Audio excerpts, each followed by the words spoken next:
Tes satu dua.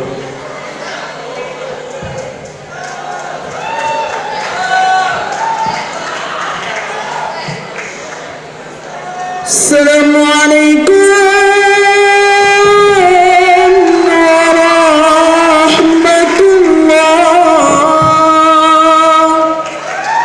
Jaro 12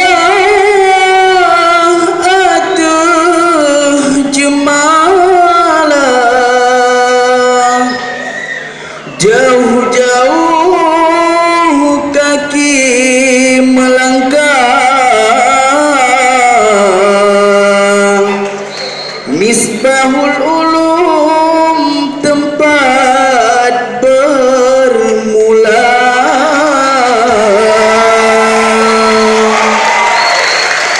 Assalamualaikum warahmatullahi wabarakatuh. Kami nasyid perwakilan dari kelas 5 ingin berpartisipasi dalam acara Lomba Pidato 4 Bahasa. Selamat menyaksikan, dan selamat menyaksikan.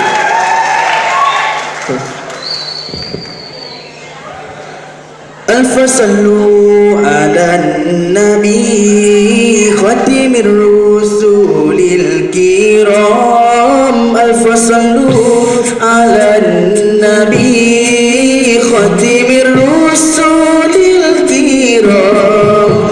Al-fasallu ala nabi khatimir rusulil kiram. Al-fasallu ala Nabi Khatimir Rusulil Kiram. Ya demi Nabi bertanya, langit dan bumi kaji berdawa, jikun di langit kani babuma, lebih bulan dah menyangan kata, rumah di seorang siklal dibanding kata laut dengan di ajar melenya, langit gaib pegang berkuah. Al-fasallu ala nabi khatimir rusulil kiram. Al-fasallu ala nabi khatimir rusulil kiram.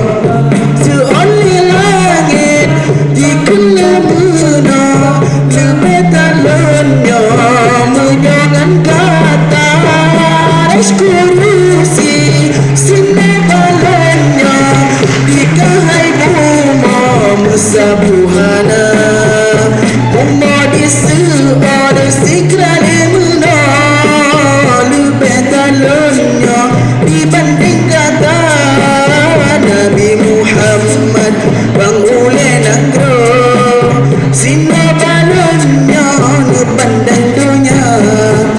Langit kata dawangan buma jimengadu ni barabana.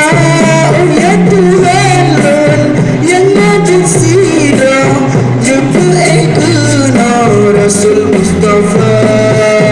Al-fasallu ala nabi khatimir rusulil kiram.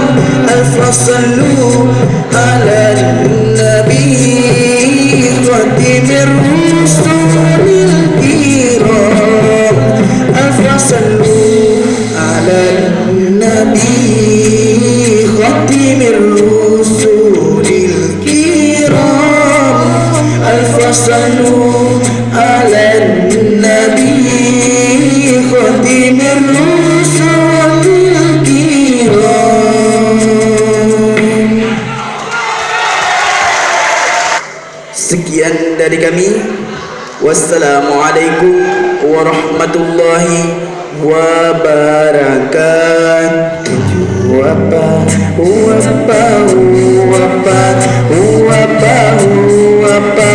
2 tahun